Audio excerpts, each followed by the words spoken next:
Hello, podcast listener, and welcome to this episode of JJ Meets World featuring our guest, Mayor of Moorhead, Johnathan Judd. We get to talk a little bit about who he is, why he decided to run for mayor, and the great things that Moorhead has in its future. Plus, I'm going to tell you about the disaster of when I ran for mayor of Fargo back in 2006. But first, a quick word from our sponsor. This episode of JJ Meets World is brought to you by Natalie Deutsch of Hatch Realty. Natalie has a proven track record to get your home sold faster and for more money. She is consistently focused on her clients' needs and wants throughout the entire process and make sure that they are well taken care of. If you're looking to buy or sell, reach out to Natalie today. On average, Natalie sells a home every 3.74 days. That's at least 2 a week. And last year, Natalie earned her clients on average over $4,000 above list price on their homes. And you don't have to take our word for it. Here's some of the great reviews Natalie has received. I was overwhelmingly impressed with Natalie and all the Hatch team. She was very responsive and responded to all of the emails within an hour. She gave great advice and encouragement from the listing and pictures, the offer, and all the closing details. The marketing team knew exactly how to promote my property, and I was pleased by how soon and easily my property received an offer. I was actually dreading selling my condo, and Natalie did such an awesome job that I felt like I really didn't need to do anything. The thing I most appreciated was that she really listened to what I wanted to do and respected my decisions. I would definitely recommend Natalie and all the Hatch Realty team. They made this process so wonderful. That was from Diane. So listen, if you're in the mood to buy or sell a home, give Natalie a call right now. You can reach her at 701-388-9338. Natalie, Natalie, at hatchrealtyfm.com, or you can go to livefargomoorhead.com. That's livefargomoorhead.com and find out some information. Huge thanks to Natalie Deutsch of Hatch Realty for sponsoring JJ Meets World. 1, 2, 3, 4. JJ Gordon, sort of like that Indiana Jones, in that he's always sniffing out his next adventure. Yes, he is. He's always interviewing guests so he can have them on his show and they can talk about pop culture, arts, and leisure. JJ has his flag unfurled and he likes his french fries curled, and he's fun and then he twirls as he goes to meet the world. He will march into the rain even if his ankle sprained. Take a peek inside his brain. This podcast is called JJ Meets World.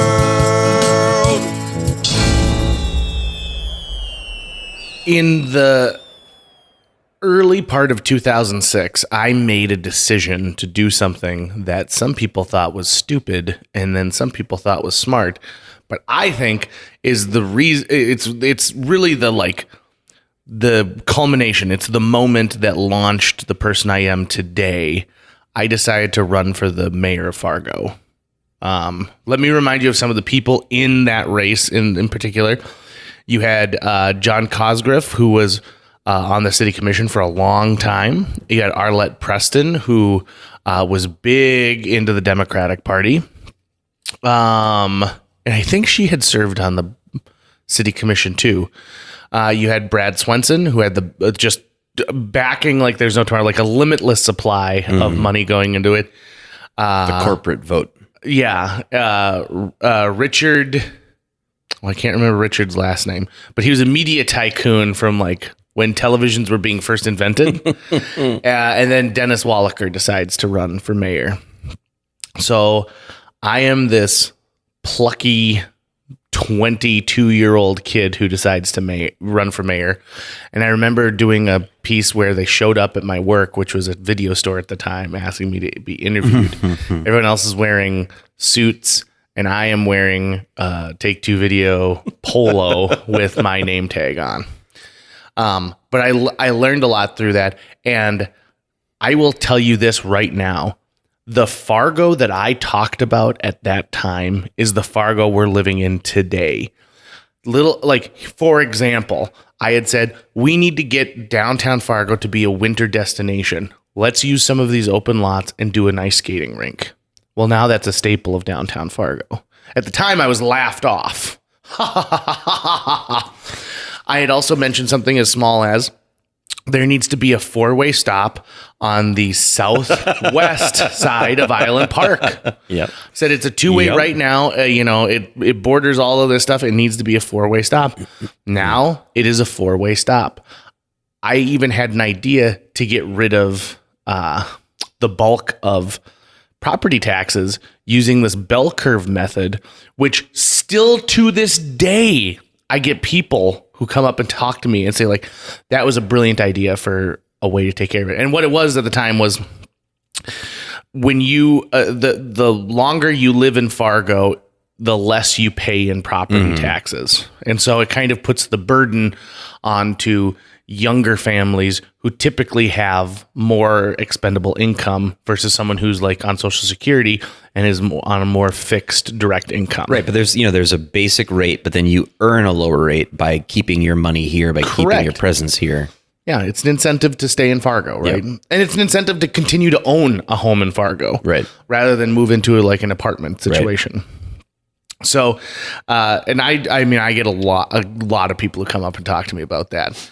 I did not win, obviously, but I did not come in last, and that felt pretty good. Right. Now, that being said, if every person who told me they voted for me actually had voted for me, I would have been mayor of this town. Yeah. So when you go up to someone after an election, be like, just so you know, I voted for you. Don't tell them that unless you're telling the truth, because they keep a tally in their mind and they're like, 9,000 people have told me they voted for me. Well, that would have been enough to become mayor. Well, you know what I love the most about that mayoral race is that you still to this day use the photo that my mother took of you in the backyard of her house. Yep.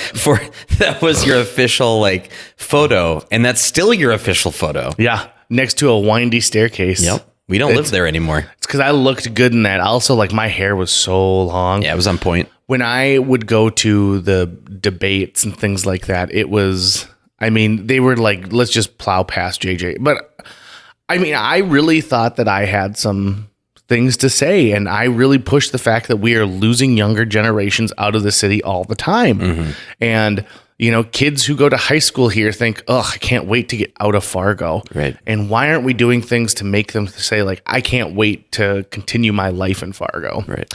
So luckily today we get to talk with a man who actually was elected mayor, not of Fargo, but of Moorhead, Johnathan Judd. I'm going to squelch a beef right at the beginning because he goes by JJ, and I figure, like, I've put in the time and energy to really establish that brand in this town, so I feel ownership over JJ. Well, he can be Moorhead JJ. No. Do you remember that friend of yours from high school who used to call himself the Fargo North version of JJ? I do. Then he started calling me the Fargo South version of him, and I'm like, that is BS. No way, man. Everybody, like, I worked hard wearing nothing but khakis and Hawaiian shirts. Yeah, that was to really establish my hard brand. work. That was tough. You broke a lot of sweat doing that. I had a stint where I wore a scarf a lot, trying to get that to be my thing, but that didn't work. On the next show, we'll talk about the goatee phase you went through after the election was done. I think you mean neck beard. Yeah. Big difference. Yeah. Folks, I think you're going to enjoy today's show. We get to talk a lot about Moorhead proud, baby. And you get to know Mayor Johnathan Judd just a little bit better. Great guy. Fun podcast. So let's get this thing going. JJ Meets World. Mayor Johnathan Judd is our guest today. Now, I understand that you've gone by JJ for quite a while, huh? Yes, I have. So we're among good company here. And I believe when you showed up to my day job once, I kind of called you out and I said, listen, I've worked really hard on establishing this JJ brand in this community.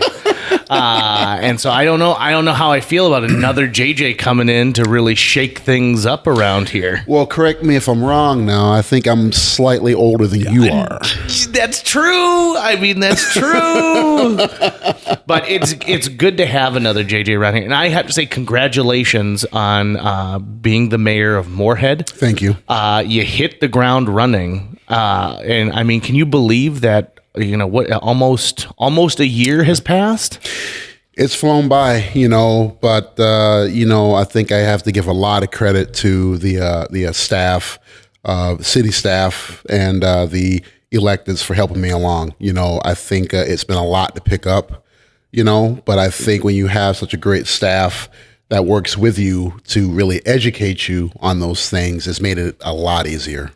Can we start with where you came from, who you are, and why you decided to get into being the mayor of Moorhead. Okay. Well, I guess starting off, I grew up in North Carolina, so I've been in Fargo Moorhead.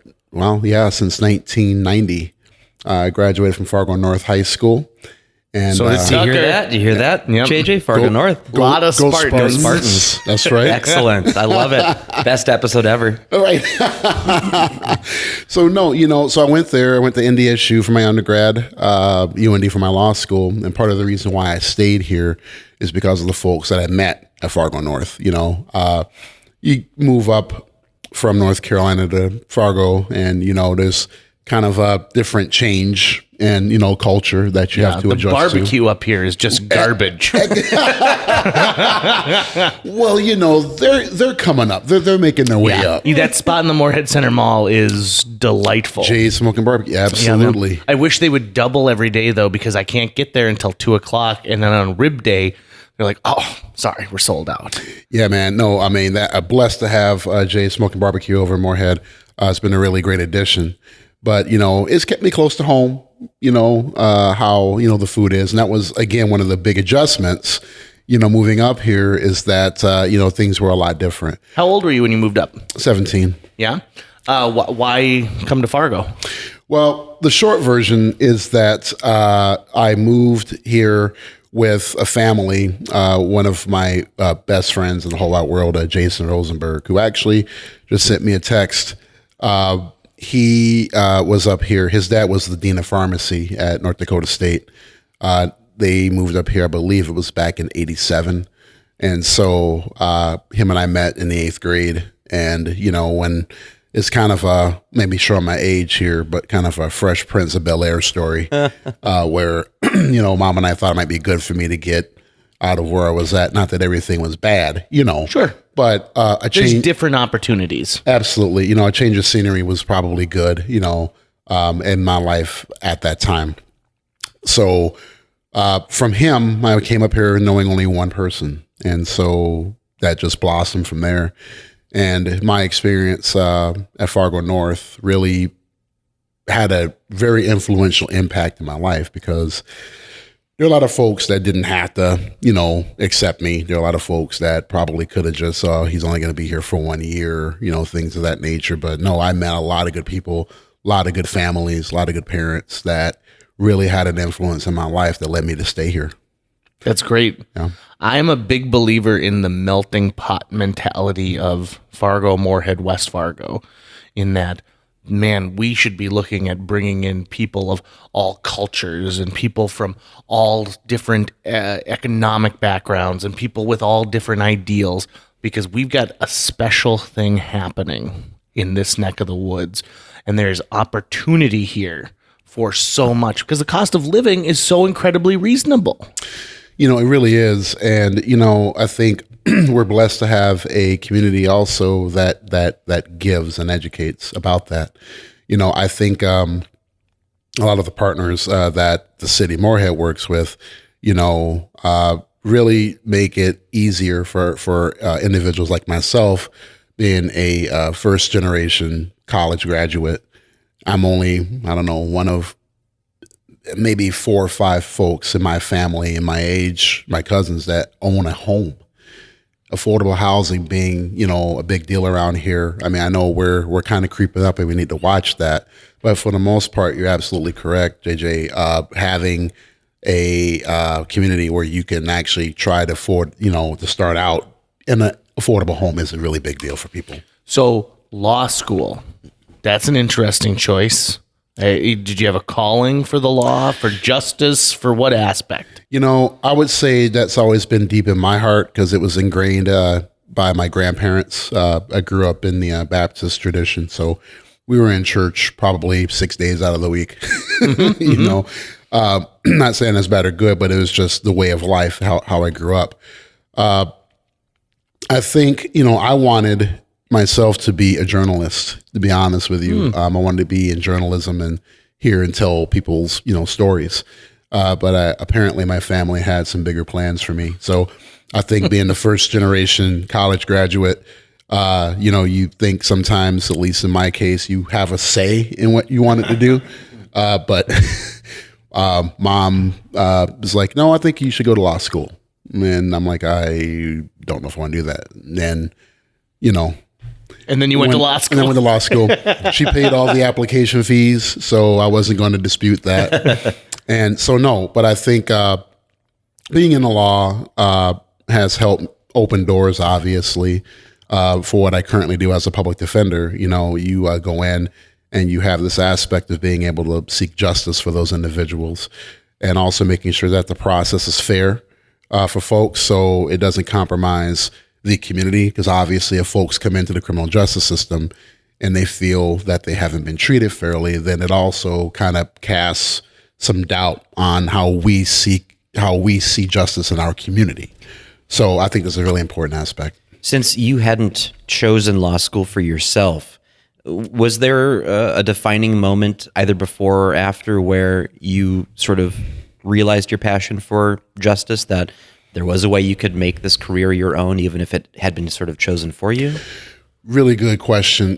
I would say yes, and I think that was probably when I did my internship at the public defender office in Moorhead. I think it was in my second year of law school, if I'm not mistaken. It's been a little while. But I think when I went in, and then I kind of had this aspect of watching folks come in and seeing that when you look in a courtroom, there's, my client, myself, and the system. And I looked at it as, wow, this is a big deal, to represent someone. And when they say, the state of Minnesota or the United States government versus the individual name, it's kind of hits you that what you're doing is something that's pretty special, but also something that's really integral to our system. So I think when you see your client's name and then the government against them, I think that's really when it hit that, what the jobs that public defenders do and attorneys do in general to preserve the process, but also seeking justice for the individual, that really hit me close to home. Was it that internship that said, yep, I want to be a public defender, or did you figure that out during the law school process? I would say it was that internship. I think because in the law school process, again, in that process of making it my own, I kind of had to figure out, what my passion was going to be and what did I do well. And what I found in my first year, or after the first year, I would say going into my second year, what I figured out in myself, what I did well was tell people stories. Interesting. Yeah, there is a lot of, I guess you could say, cross-pollination between what a journalist does and what a lawyer does, in that these are people on fact-finding missions, and storytelling missions, and bringing light to something, which is the best disinfectant. I've heard it said a lot over the past few years, and there's always headlines that you can point to for it, that oftentimes in this country, people feel that you get the kind of justice that you can afford, and that oftentimes those with the lightest sentences are those who had the resources to fight the system of the U.S. government, because it is so powerful, that the prosecutor's office has a far reach and can do a lot. And so, I guess I'm not sure what question I'm really leading to here, but is that something that you see often in the court system too, that depending on jurisdiction, but that a lot of the disparity comes from the resources of the accused? You know what? Again, another good question. And I think I'll take a twofold answer here. I can say from my experience working here in the Fargo-Moorhead area, no. Okay. I will tell you that the local bar, for the most part, is pretty tight. I think that the defense attorneys feel, obviously it's an adversarial process, so you're always going to disagree with your colleague sitting on the other side about how, should a person go to jail for insert crime here, But I think overall, there's a mutual respect in that each side is seeking justice one for the community, one for the individual. And, I would assume, based on my conversations, 'cause I know folks on both sides, I know families on both sides, that we're all good people trying to get a just result. Now, from a national aspect, however, now we had a few of my buddies were having a lunch yesterday, and I forgot her name, but it was one of the individuals that just got sentenced on the college admission. Felicity Huffman. Yeah, that's exactly who I was thinking of as the most 14 recent days example. in prison. Right. I mean, we are laughing about it because it's like, in the federal justice system, I mean, those laws are pretty draconian. I mean, it's a pretty big deal. We're talking and we're like, well, if someone gets busted for voter fraud, and who gets, I don't remember the sentence. She got 6 years, didn't she? I believe it was the case. 6 years. It was something along those lines. And then someone who commits, another fraud, gets 14 days. Mm-hmm. You kind of, again, what do we do as attorneys to go back if something like that were to happen here? How do we go back and say, well, wait a minute, so-and-so just got 14 days in prison, and now I'm getting X amount of time for doing not necessarily the same thing, but in the related, they're kind of related. So when things like that happen, I think absolutely individuals have the right to question the process and question, was justice served here, and how did we get to that result? And is it because of a name or her socioeconomic status that was the defining factors, as to why someone got 14 days over 6 years? It is a tough question to answer, but I respect the fact that it needs to be asked. Right. It just seems that there are always plenty of examples in the national news. Obviously, such a massive country, and there are so many jurisdictions, so it's hard to paint with a broad brush over everybody, but yeah. I am a big fan of courtroom scenes in movies, and that's pretty much where my court knowledge comes from, so you're gonna have to bear with me here for a second. Watching Legal Eagle on YouTube as well. Yeah. Pretty much.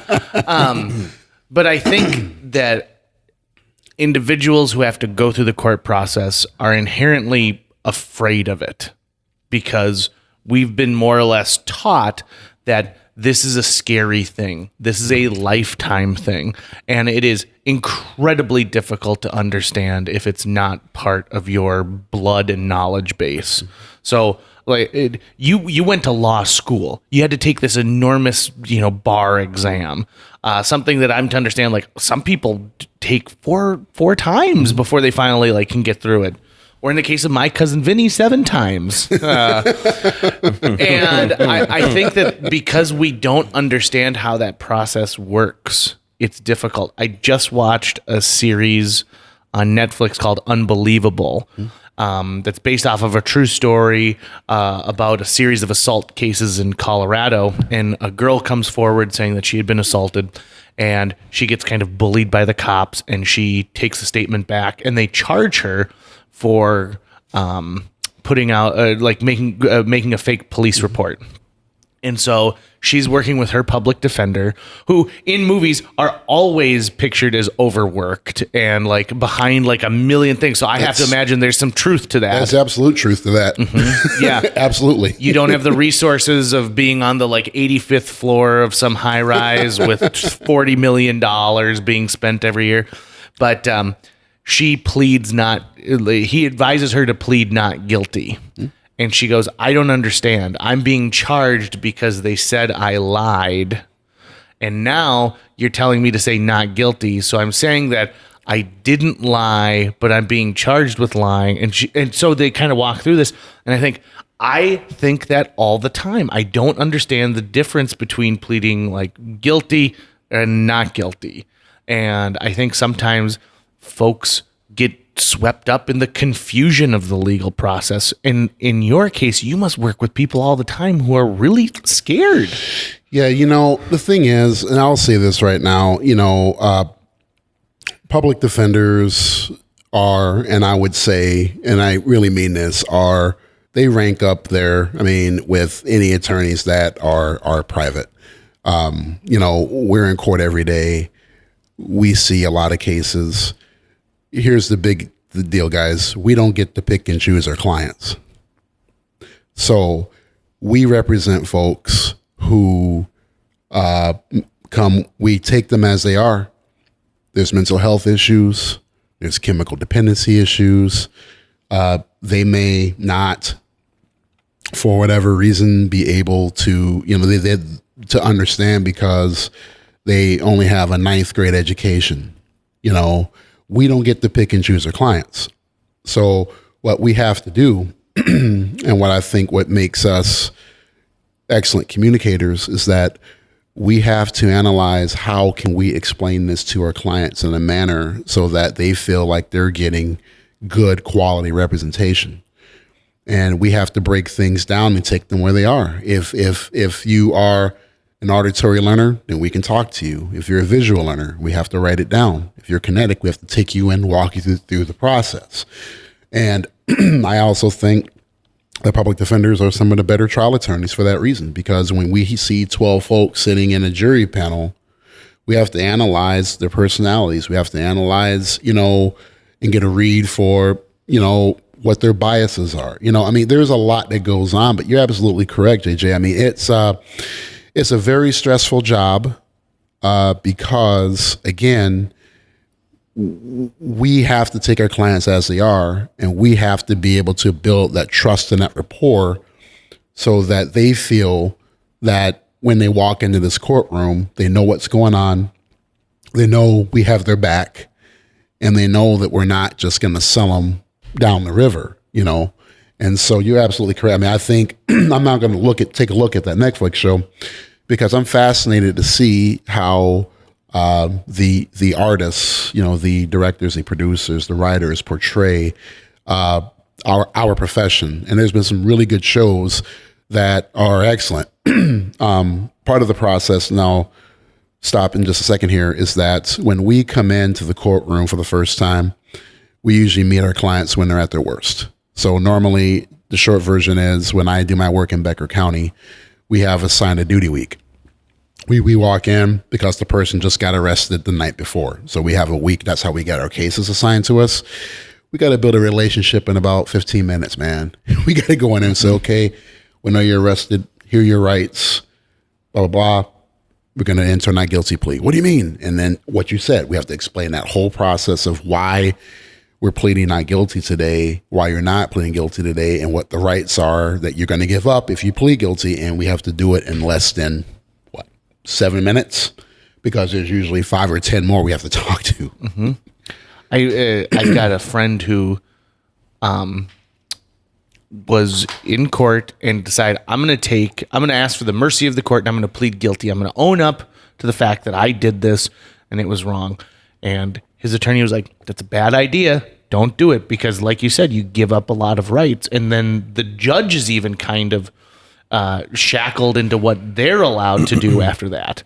So while we really pride people taking responsibility for what they're doing, this is a process that goes through and has, a long history of, I guess, if I want to, there's almost like a ceremony that takes place and a ritual that needs to take place. And so he pled guilty and got the book thrown at him. Didn't matter that he was owning up for what he was doing, just got the absolute book thrown at him. And I think he learned an important lesson that day, which is you need to listen to those who want to help you. So I assume if you didn't want to help people, you wouldn't be in the public defender's office. Oh, absolutely, man. And that's the thing. I mean, I think it was Henry Fonda in the movie, and I think it was called Gideon's Trumpet. And it talks about the Gideon v. Wainwright case where the Supreme Court ruled that why individuals have the right to have an attorney. Because when you walk in there and people don't realize when you plead guilty to something, you may be giving up, again, a lot of rights. In Minnesota, we have a very formalized process, which I think some attorneys may see it as a pain. but I kind of like it because, for one, when you go in there and plead guilty, excuse me, I had a case where there was a student I represented 10 years ago that went in Hornbacher's and made a bad decision to take, some cheese. And it was a big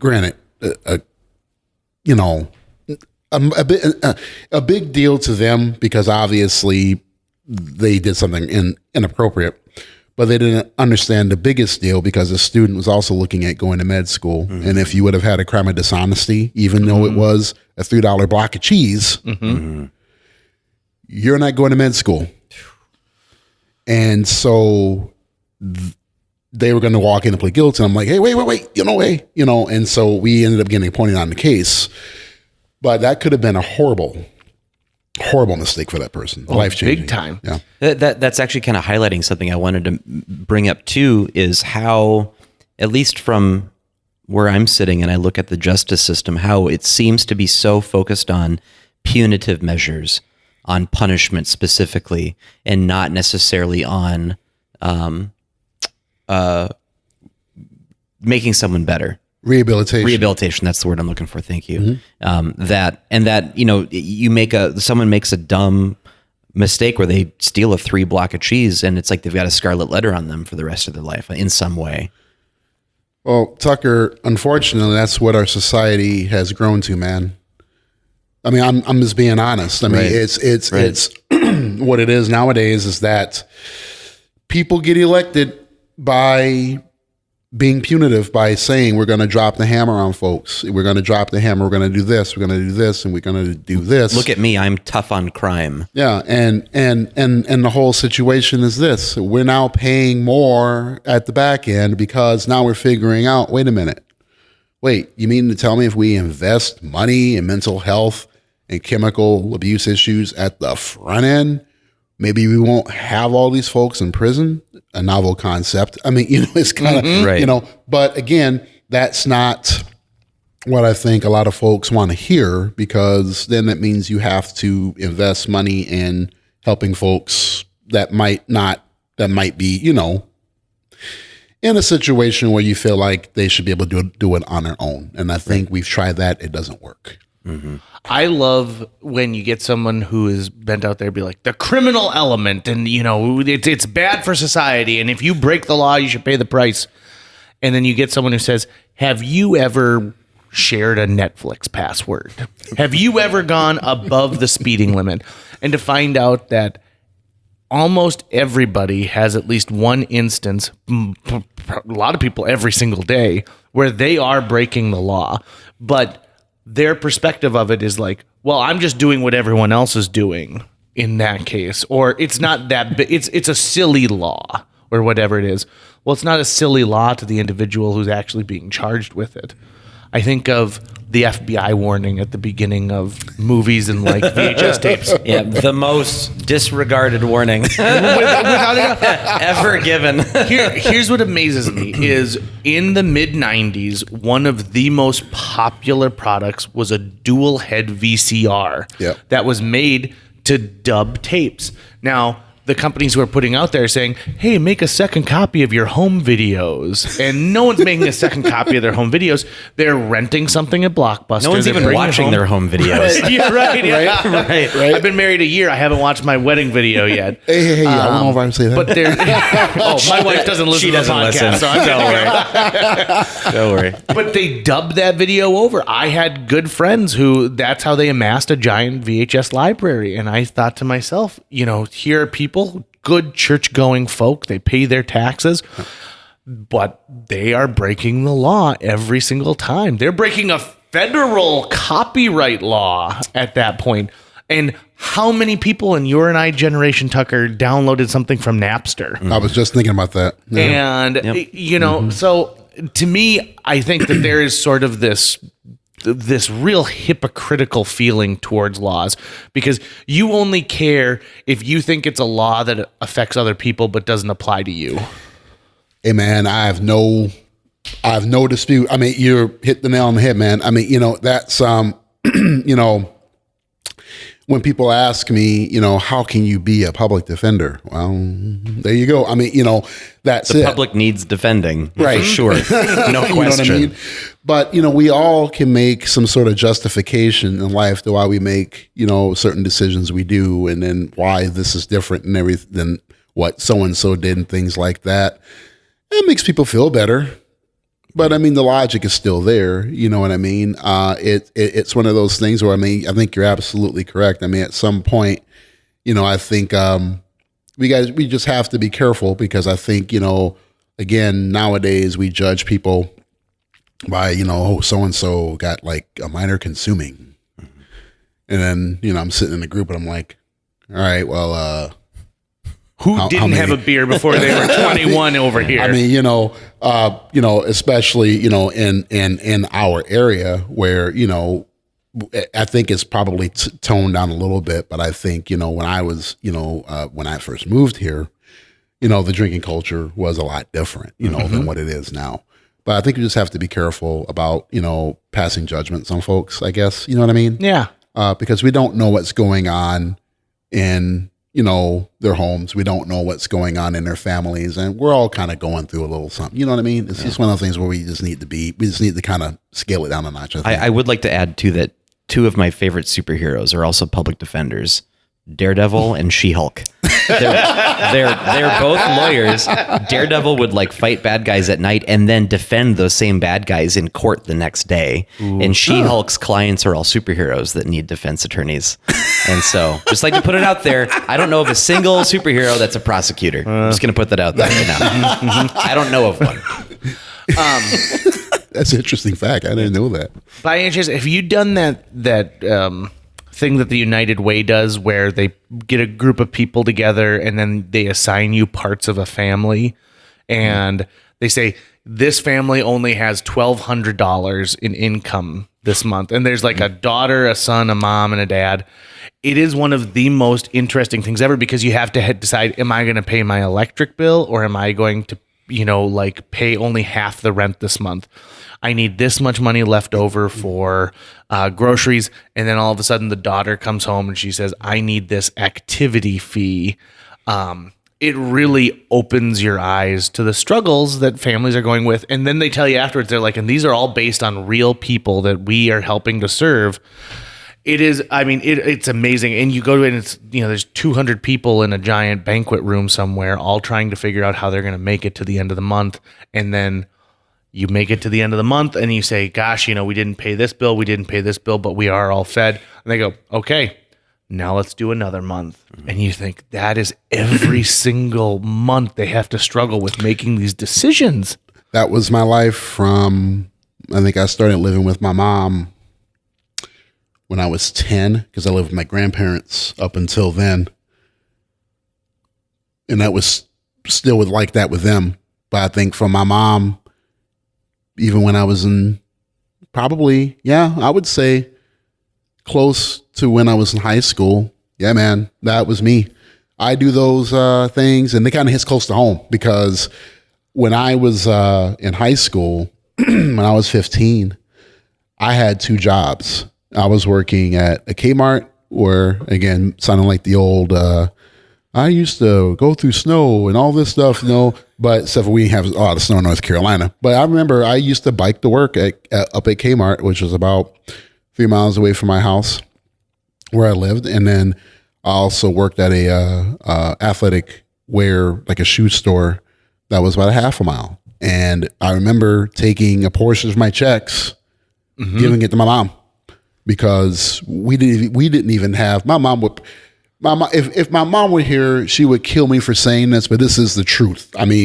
We didn't have a phone. So think about how it was as a freshman in high school and not having a phone back in like the late 80s, where you couldn't call your friends. And then you having to kind of like make up, well, yeah, what's your phone number? Well, we don't have a phone yet. And not saying that you're so poor, you don't have any money because you don't have a telephone. Kind of cramps your social lifestyle, but honestly, we couldn't afford a phone. And, I own it now, but growing up, and I remember mom saying, "Hey, I need to get money from you. We have to pay for the car insurance, because, riding without insurance is a crime, or we had to get gas and things of that nature." And this is back when I was in my teens. It was completely and utterly embarrassing. So I can only imagine what it would be for the parent to come home and tell your child, the lights are getting turned off. But I remember having to boil water to take a bath. Oh yeah, those hit close to home. Yeah, I can imagine that, and I think that there's some people who allow that to define who they are, and there's other people who allow it to define who they want to be, and it says I am not going to be held back to this. To my embarrassment, I'm not going to be held back. My mom had severe addiction issues. Alcoholism runs on my family big time. And my mom went to like her 4th treatment center when I was in high school. That time when you really are starting to have people over to your house and you're trying to figure out what your identity is. And so she went through a 28-day program and then recommended that she go live in a halfway house so she could continue that. So she moves out to Duluth. I was so embarrassed at the fact that people would come over and be like, "I never see your mom. Your mom never comes to your plays at school. Like, where's your mom? Where's your mom? Where's your mom?" That I started telling even my best friend. I was like, "Oh, she's a counselor and she's working out here." And so I made up this story. And I remember the day my friend found out what the truth was, because my sister didn't allow that embarrassment to define who she was. And so she was open and honest about it. And because she could ask other people for the strength that she needed to get through. Whereas I'm living in the shadow, my sister wants to live in the light and let people help hold her up. And so he told me, he goes, "Listen, I know your mom's not a counselor. I know she's at a halfway house. That doesn't matter to me." And ooh, that's deep, man. And since then, and let me tell you something. This guy screws up every chance he can get. He is one of the worst, one of the worst friends you could ever want to have. But he's the best friend I think I will ever have, because he accepted me for exactly who I was and didn't let the fact that my mom was struggling with a disease that I didn't understand at the time, because I just felt like I was being abandoned. Yeah. And man alive, you think I thought that was only happening in my house. And then I find out like, oh, there are other neighbors, there are other kids in my school even who are going through the same situation, but we're all trying to keep it quiet. We're all trying to sweep it under the rug. And it's tough. It's a scary thing. And now as an adult, I take addiction very seriously. I work with the Fargo Police Department all the time in their crisis intervention training. And it is one of the biggest, proudest moments of my life to know that I am helping officers look at people not as a drunk, but as a mother, as someone who needs to get to a job in the morning, and taking that extra time, building that rapport, and figuring out how this situation can be better rather than worse. You're one of the reasons why you sharing that example is why I stayed here. Really? Yeah, because that's the thing, man. My senior year was one where I saw that light. The Rosenbergs, when I lived with them, Harry and Miriam, and Jason, man, yeah. I mean, they made it feel that it was okay. They knew my upbringing. I didn't necessarily feel like I needed to disclose everything to people who I didn't know when I went to North. But it came out that once people figured out my reality and they were like, "Hey man, you know what? It's all cool." That really resonated with me. So when you share that story, man, that's powerful. And it's one of those things where that's why I'm so involved with kids, because I realize I'm probably the one positive thing that child's going to see that day. And I'm not judging the parents that they have to go home to, or parent or caregiver or what have you. It's just that we don't know when we have these folks in our brief moment of time what the reality is when they have to go back to that reality. Mm-hmm. So I imagine this goes into the reason why you decided to run for mayor of Moorhead. Yeah. You know what? I would agree. Yeah. The reason why I ran is because I was approached by a couple of groups. that came up to me, and they felt like I would be a good person to be the leader at this point in time in our city's history. And again, growing up in generational poverty, chemical dependency, and things, that self-confidence, like, I'm in my head, I'm like, okay, why are you asking me to do this? I'm looking at it with skepticism, because I'm like, well, what's going on here, So who said no? That you're coming in? Yeah, how many people did you talk to before me? Right, exactly. I mean, you reaching to the bottom of the barrel here, or what's going on here? But, initially my mind was like, no. And then, I talked to a few people, and they're like, yeah, why not? And, I had to really dig deep down to kind of figure out, whether or not this was something that I wanted to do, because, again, putting yourself out there, and I'll be upfront, I'm African American, live in a population, a region where we don't have a lot of persons of color assuming leadership positions on any side of the river, and being the first. I mean, other than, I think, Brother Marquise Bradshaw, who was here, and I think he moved to North Carolina, but only him and I, maybe one other attorney that was working here in private practice. Not a lot of attorneys of color up here. So I'm used to kind of being the first, but this was a pretty big step. But again, going back to that team of support and the family support that I had from folks who've been here who knew me for over 25 years, made me make that decision. That's great. Well, and I followed your campaign the whole way through. So Del Rey is one of my favorite people on the entire planet. And when she said that she was only going to serve that one term, I remember going to a coffee with the mayor and being like, well, I mean, come on, let's face it. You're going to keep serving. She's like, I am serving one term. And I thought that was a very strong stance for her. And she was as good as her word and said, I'm only serving that one term. And so it was time for somebody new to step into that role in Moorhead. And Moorhead, Fargo has evolved. I think of Fargo as the place where I couldn't wait to get out of here when I graduated from high school. My dad got sick with cancer, and so I ended up staying here. And my eyes were open to like, oh, there are great opportunities if I stay here. And I went to MSUM for a little bit, and then when my sister graduated, I finally lived my dream to go out to Chicago. So when I came back, I had even more appreciation for the opportunity that's in our neck of the woods. And as I've watched Fargo grow, I've watched West Fargo grow, and I certainly have watched Moorhead grow.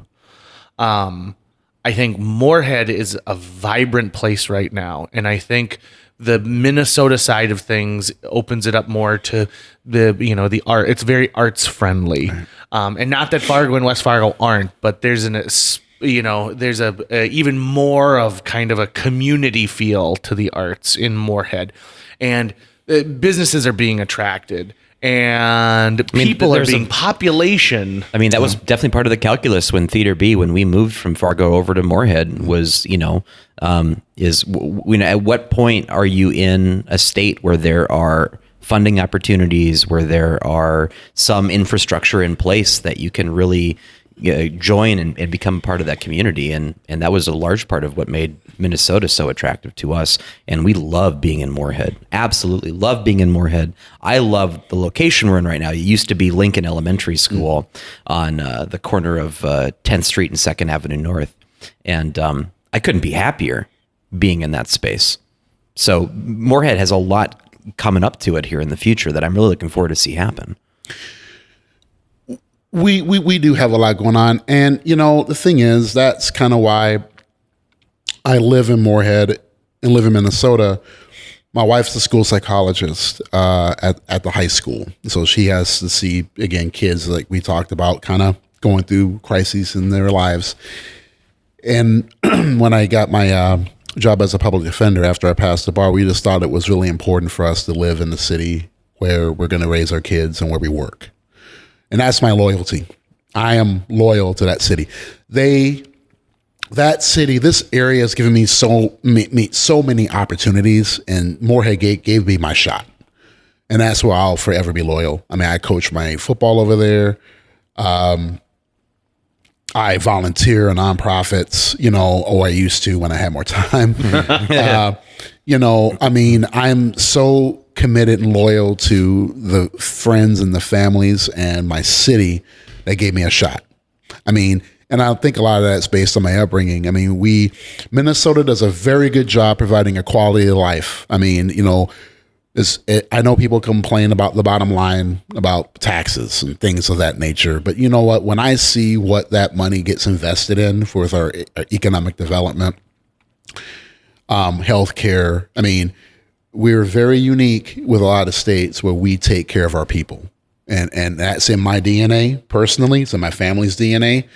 It's in my friends' DNA. And that's why I live there. I guess I'm a little bit more holistic to think that it's more than just about the bottom line. I'm looking at a 30,000-foot vision about, my family and my beliefs and what's truly at my core. And that's at my core. The bottom line, the quality of life that I want to have for my family and for others. That's where I'm at. And that's why I live in Minnesota. Back in the day, I used to work for Moorhead Community Access TV. I was about to say this. And so one of my responsibilities was I would go to every city council meeting and I would direct the broadcast that would go onto the public access channel. I did that for about 2.5 years. And so I was at every meeting for about 2.5 years. This was during the time of Mayor Voxland. And I got with that up close seat. You see that certainly city politics can range from the controversial or big hot button issues to the incredibly tedious. So you would, in one meeting, you would have a thing about a smoking ordinance in restaurants that would have a lot of passion about it.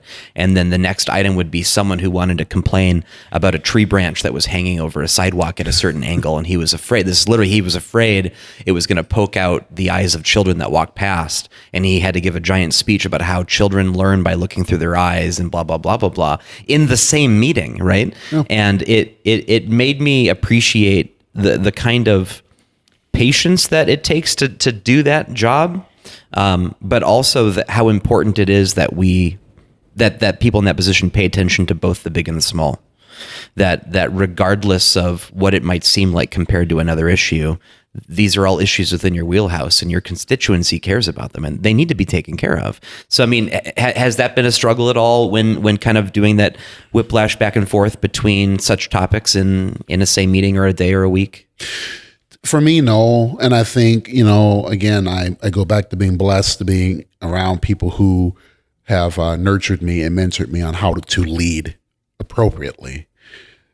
Everybody's got to have a voice. And like we talked about, whether or not you're a person that has a learning disability or, a low level of education because of life, experiences or what you had to go through, chemical dependency. I think, what my leadership style has been, and I think other people on the council feel the same way, we take people as they are. And if there's an issue that you're passionate about, we want you to have that voice. Someone else who's listening or watching might think, well, why is this a big deal? And I think we have to be able to sit down, and what we need to do more of nowadays is to listen to people and give them the opportunity to explain why they are passionate. It all comes together, and that's what one of my themes is that, someone might be talking about something here about this tree branch does come down to a public safety issue or a community health issue, And that's the thing where I don't think we should minimize what people want to talk about and if they're passionate about it. And that's what I like about being on the council, to be honest with you. You get to hear those stories and tie it all together. Well, city government is the most accessible government to most citizens in the United States. It's the easiest way to get in and have a conversation and to let your voice be heard. You get to the point of where you get to the state government and senators and governors, and it's harder to get a face-to-face with those people unless it's election season and they come to your town. Right. And then they've got their own agenda that they want to get across. But city government, because you can come and you can get on the docket and you can let your voice be heard. And like you said, not minimizing things like if if Sally is adamant that chickens should be allowed within city limits as long as certain criteria is met, that matters. That really matters to them. Yeah. And it should matter to the people who are elected to represent that person to say, gosh, this person really, really, really, really wants chickens. Is there something we can do? Okay, well, and what I love about the process is nobody completely wins at any time. You learn compromise with city government more than anything else. And it might be something that says, gosh, we can't allow every resident to be able to have chickens in their backyard, but what if we set up community gardens that also had a community chicken coop that was a part of it? And so you don't feel like you're losing, you feel like you're getting something, but it serves everybody at the same time. And that gets me jazzed. You should run for mayor. I did. In 2006, I ran for mayor of Fargo. Yeah, Nice. Dennis Wallaker ran, and I didn't come in last. Can you believe that? Yeah. Or were you 22? I was 22 years old. Yeah, and so when I ran for mayor, my problem was I saw this mass exodus of young people from our region. Mm-hmm. They couldn't wait, just like me. They couldn't wait to get out of here, and we weren't doing anything to make this area attractive to people who wanted to start a business, to people who wanted to move up into something that could be an international company, and didn't provide an entertainment source and a hobby source for young people. And so I went on this whole tirade at the beginning of this podcast in the intro, but a lot of the stuff that I talked about in 2006 was implemented now that we've hit 2019. Bingo. That's the reason why when I tell folks, no matter what your age, or your background or whatever, get involved in the process. Even if you run, the people who may eventually win, they're going to go back and they're going to listen, because again, when you come together to have the conversation and you talk, but the most important part, I think, besides talking, because Lord knows everyone talks, you have to listen. Mm-hmm. And that's when you learn. And then when you listen and you hear that this person's idea, albeit you might have thought at the time because you weren't listening, was pretty far-fetched, that actually when you sit down and had the time to listen and process it, it may not be as far-fetched as it might have sounded when you initially heard it. And so that's a very good point. I mean, that's why I tell folks, even if you may think you're going to lose, at least you're a part of the conversation. You can at least bring those ideas out. Right. And that's kind of my feeling. I didn't have any real notion that I was going to be elected mayor of Fargo. But what came from that was when Dennis Wallaker was elected mayor, he took my phone call. If I had something that I seriously felt about, like Denny was kind enough to take my phone call. And I wasn't just some kid. I was a person that he sat and listened to these things and respected and was like, oh, he didn't just come out here to make a stunt. He did it to be a part of it. And so I always have a respect for the people who win, but I also have respect for the people who lose in these situations, because they did it because they thought they had something to say. They had an agenda item they wanted brought to the table. And so I think part of it is we as a region need to get around to just because I'm not the one who gets to sign the document that puts that into policy, as long as it becomes policy, we should consider that as a success. Absolutely. So, I mean, we need good and capable leaders of conscience to run, but what we need even more than that is for everyday citizens to be civically minded and active and to speak out. In this country, you still have an incredible amount of power as a private outspoken citizen. Mm-hmm. And so the more that people can work that muscle, the better we'll be. And I've told people, I know. By the way, I see you're getting blasted by sunlight. Yeah, so if you need to adjust, go for it. Okay, so it's not in your eyeballs. No worries. I've encouraged people, even if they disagree with me, it's okay. I mean, that's the one thing I was trying to bring out. About when I moved here, the culture and communication, because my wife and my wife is from a small town in North Dakota, and we met in college.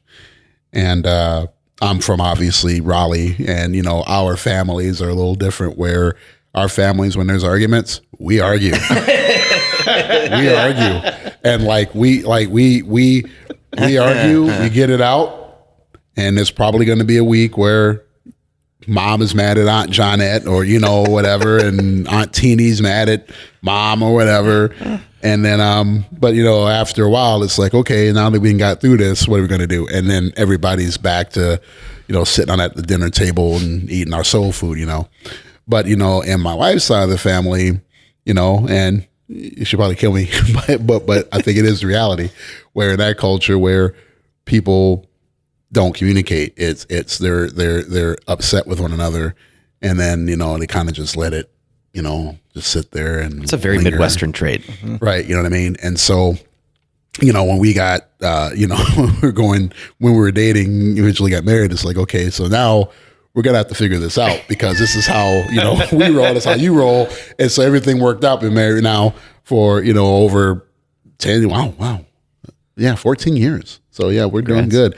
Thank you. JJ, have you reached 1 year yet? I'm just shy of 1 year of marriage. Okay. Good, man. Congratulations. That's a thank good. you. Yeah, that first year, I didn't think anything was going to change because we've been dating for so long. Right. But it really does. And that, it's a cliche, but it's a true cliche. Marriage is a partnership, isn't it? Amen. Yeah, absolutely.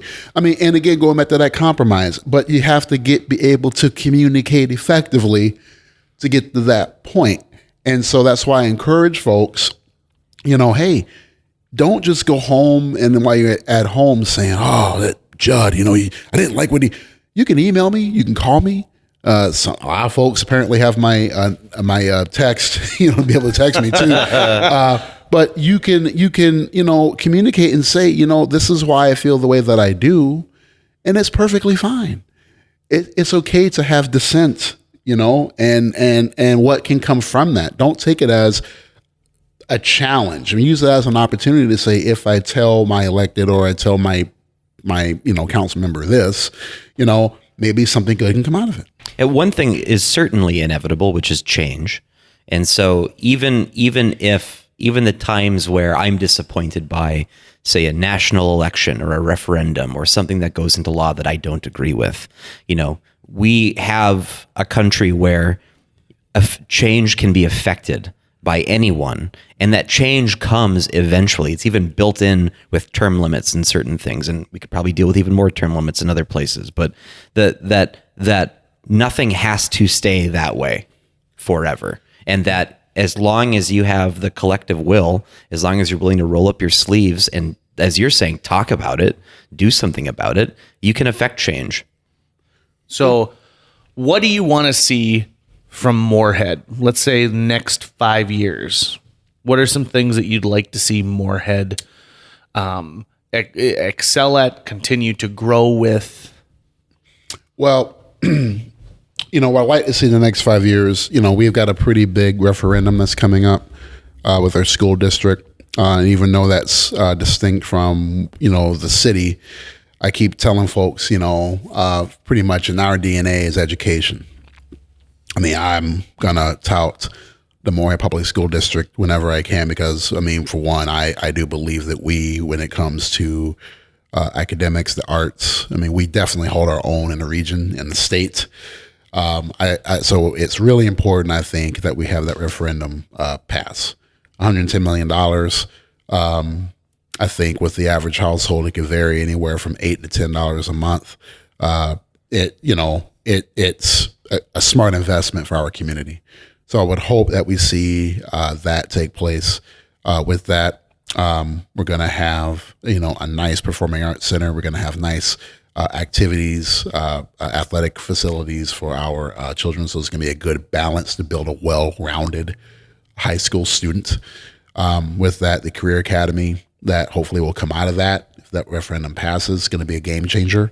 We're looking at workforce development, and I want Moorhead to be the leader, not only in our region, but also in Northwest Minnesota.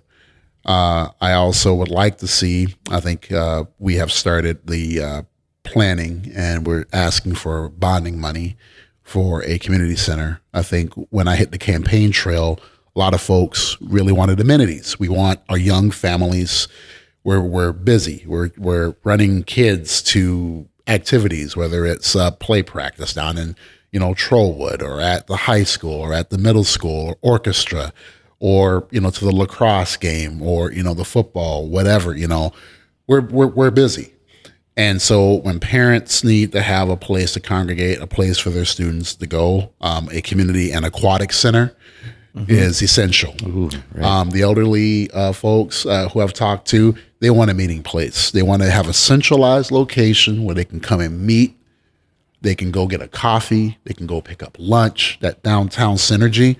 So we're hoping to see something like that. If it's not downtown, we want to have it in our city and easily accessible for all. Let me pitch something to you that I pitched to Derek LaPointe a couple weeks ago.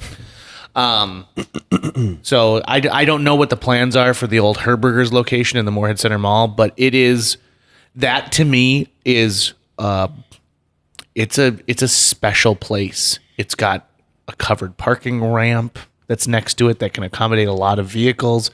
It is a huge retail space. I have friends who bring their kids down to Courts Plus, where they've built the indoor play place. And it's a nice 1.5 story tall building, and it's got plenty of space. It is overrun with children. Like, if the kids ever figure out a way to unionize, they could take over the adults like that. That's awesome. 6-1, probably. What I said was, I talked to so many parents who say we need something that like younger children can do, something like that. And so if someone ever said, listen, we want to do something with that building, we don't want to do with it. Oh man, you could turn that into a giant indoor play structure. And Minneapolis has already set the bar. They've got 4 of them. And it's something that makes revenue. It's something that's indoors. You've got great parking available for it already, where they don't have to cross a busy street to get in there, yada, yada, yada. And it's even got the escalators already in there. And to me, what I loved was the second that Herberger said it was closing, people like me and a million other folks said, I've got an idea for that. I've got an idea for what that could be. Now, it's hard because I'm not going to pony up any dough for that. I don't have the, $3 million it's going to take to revamp that and build what it could be. But somebody will come along the line who says, I've got an idea for this. I've got a passion and something that should be in there. I think the Moorhead Center Mall is a very unique place. I think downtown Moorhead is a unique place. I think the fact that Moorhead has set up these hub pockets all over the place is very unique. You look at the Azul area, you look at North Moorhead and what they've done with residential property up there. Nomo. I've never heard that, but I love that. Nomo. Oh, that's great. Oh man, I'm going to bring that up at rehearsal today. We are in Nomo, so that's awesome. Nomo. Excellent. I think Moorhead is, I don't think that I'm not waiting for it to explode with opportunity. It already is. It's already happening. The growth south of I-94 that I have witnessed just in my time since I've graduated from high school is amazing. Yep.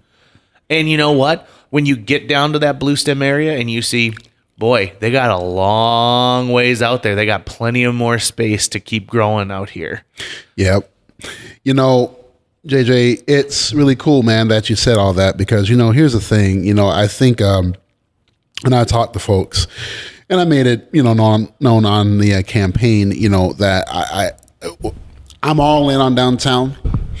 But I want to make sure that we sustain those pockets, because one of the beautiful things that I think, like, I'm going to use like St. Paul, Minneapolis as a comparison, not saying we have to be like them, but just for an example's sake, I like the fact that you can say, yeah, I'm hanging out at 7 Corners tonight, or I'm going to be on Grand tonight, or I'm going to be up on Snelling, because cities are developing, or they've already had those pockets. I mean, even in St. Paul, I'm hanging out at Northeast. I'm uptown. I'm here among Lake. So I mean, I want Moorhead to have that variety, and and it's okay to embrace that variety.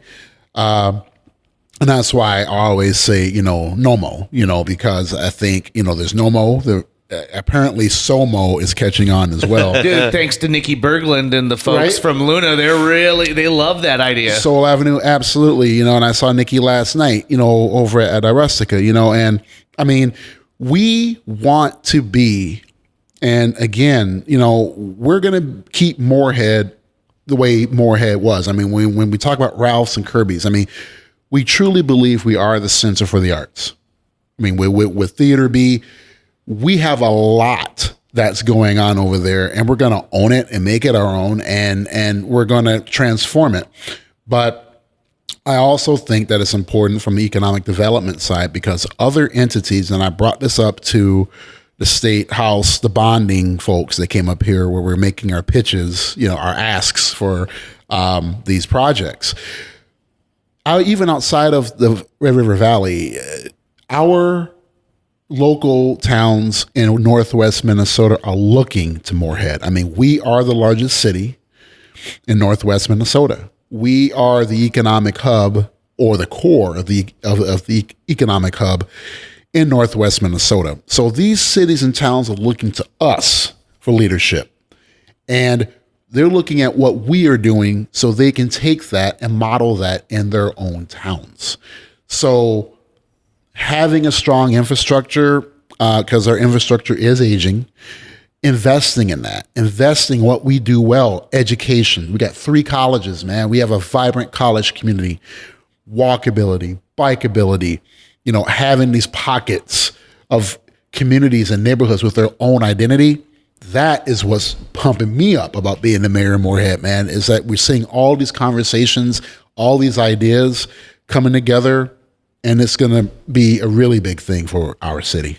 I'm very excited to see what Moorhead does for the rest of your term, and then if you do you think you're going to run again? I mean, you don't have to answer it if you don't want to, but like a year in, do you like the job? I do like the job. I'll be upfront. The one thing I can tell you that I've learned is that a lot of folks had this perception that well, it's ceremonial.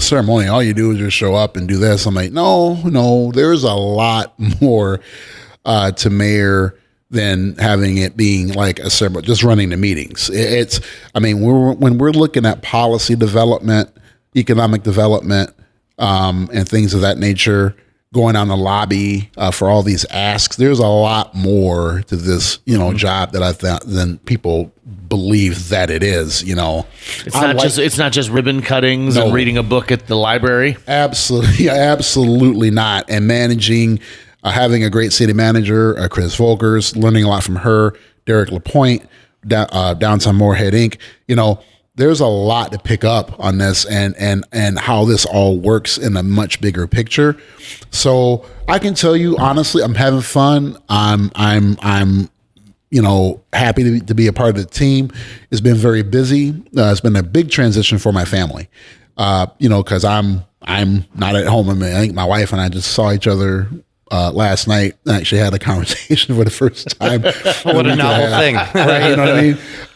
But no, we'll see how things go, and of course, I'm sure I'll be back here talking to you at some point, but no, right now, everything's all good.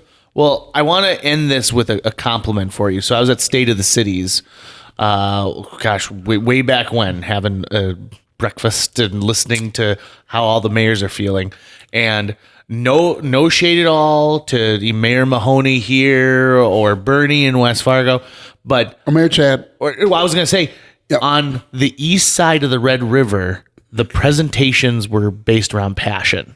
So between Chad and yourself, I was like, gosh, Dilworth and Moorhead are really excited about what's going on. And I think people felt that, and people are feeling that. And there used to be a mentality of like Moorhead lives in Fargo's shadow. And I don't think that that's the case. And I don't think people accept that anymore. I think people want to be in the light. To bring this full circle, I think people want to be in the light, and Moorhead is there and it's ready to roll. So I'm very excited to see what you do in the next couple of years. I'm excited to see what Moorhead does in the next couple of years. And this was a real pleasure today. Thank you for making some time for us. Well, likewise, and thank you for your flexibility for having me on. I know we had talked about trying to do this earlier, and I apologize. I'm glad it all worked out. And I'm happy to be here. And also, I didn't. You're getting money from Moorhead. We understand how that works, Yeah. Now, can you tell me before we break, though? Now, I learned at the Arts Partnership with Dana Del Val. Now, your podcast actually got an award, right? This one hasn't, but my podcast at KFGO just got a big award. Yeah. Gotcha. Yeah, so I'm a big fan of podcasting in general. Yeah. I also have one where I break down all of the Stephen King movie adaptations. Yeah. So I'm doing a little bit of everything with it. That's actually good because my wife's a huge Stephen King fan, so I can put her on that. Men, That's good. Men Among Kings. She's gonna love it. It's so good. Nice. But what we're honored with is we've put out over 200 hours of podcast content. Wow. We must be creeping close to 300. I bet we are. You I haven't think done so? the math for a while because every episode is at least longer than an hour, and this will be episode 139. I think. Nice. Just short of 140 episodes. We haven't missed a release date Not since yet. we started it.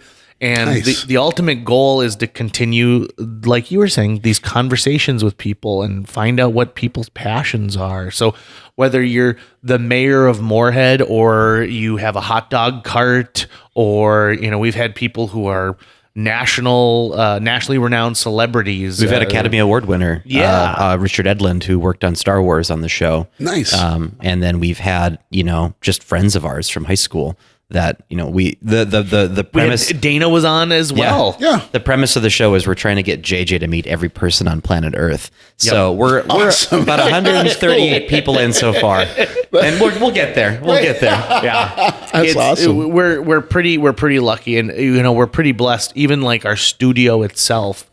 Luckily, we don't have to pay the rent here. All we have to do is ask people and leaders in the community to say, could someone lend us some space on Saturday mornings? Yeah. And it didn't take more than 2 asks before we had a place where they said, "Yep, come in, it's yours. Have a great time." And so I think we're really lucky. Yeah. We're really fortunate, and it's been a fun adventure, a really fun adventure.